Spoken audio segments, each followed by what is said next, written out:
Because I mentioned both rectangular coordinates and polar coordinates, you're probably wondering by now, is there a way that you can kind of convert one to the other? And yeah, of course there is. With math, you can pretty much do anything that you want if you just give it some thought. So here I wrote some particular point,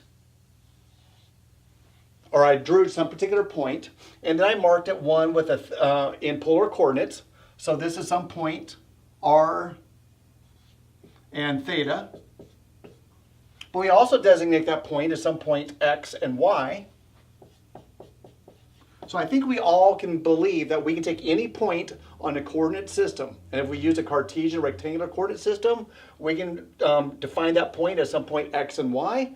Or in the polar coordinate system, we can look at that same point and define it by its theta or its angle and its radius out there, some r and theta.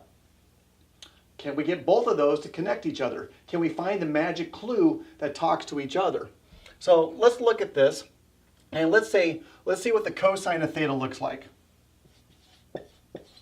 Cosine theta is adjacent over hypotenuse.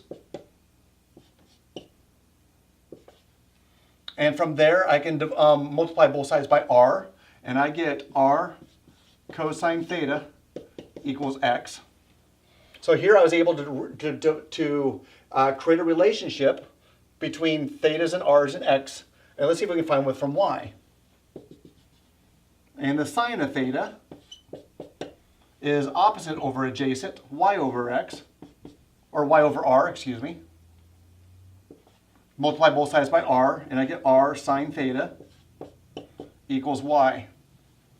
So there's two relationships that I can use that will help me go back and forth. So let's add those over here, where I have now x equals r cosine theta and y equals r sine theta.